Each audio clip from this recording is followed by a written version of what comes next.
The forecasting model took me 8 months. Nights, weekends, most of a vacation I never rescheduled. It cut our inventory write-offs by roughly $2.1 million a year, and I built it because nobody asked me to and nobody was going to.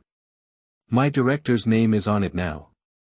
I'm not being dramatic, his name, alone, on the cover slide, on the internal case study, and in the email the COO sent to the whole division congratulating him on his initiative. I found out about that email the same way everyone else did. In my inbox. On a Tuesday. I read it 4 times standing in the stairwell. Here's the part that made it worse. 2 days later he stopped by my desk, friendly as anything, and asked if I'd sit in on the quarterly review to run the deck while he presented. Advance the slides. Pull up the appendix if anyone asked a question he couldn't answer.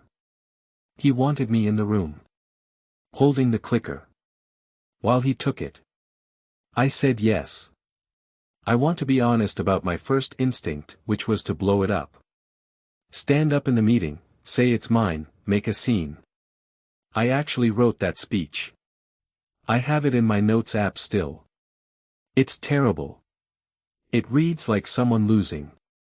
Because here's what I understood after a weekend of thinking, in a room with a COO and 11 directors, the person who makes noise is the problem, and the problem gets managed out.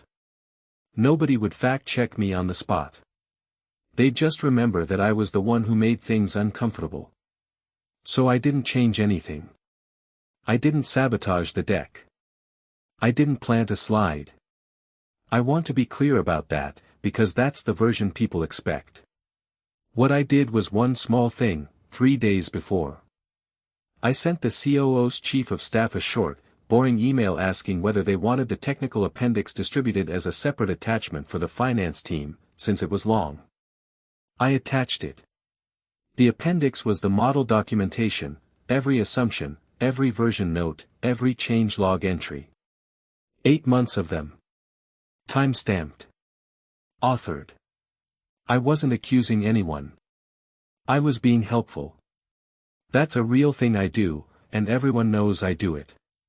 The review happened. He presented. I advanced the slides.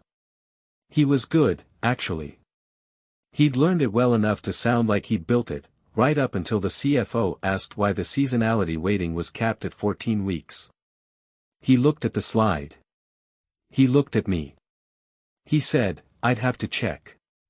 And the CFO said, without any malice at all, it's in the appendix. Whoever wrote this documented it, the cap's there because of the port congestion data. Then she looked down at her copy and read the author line out loud, the way you read a name you're about to remember. Mine. That was it. No confrontation. No speech. 11 seconds. He stopped assigning me anything after that. 2 months later a VP from a different group asked me to coffee and offered me a role reporting to her, and mentioned, casually, like it didn't matter, that the CFO had brought my name up. I took it. I never said a word about him to anyone. I still haven't. He's still there. He's still a director. That's fine. I don't need him ruined. I just needed my name in the room.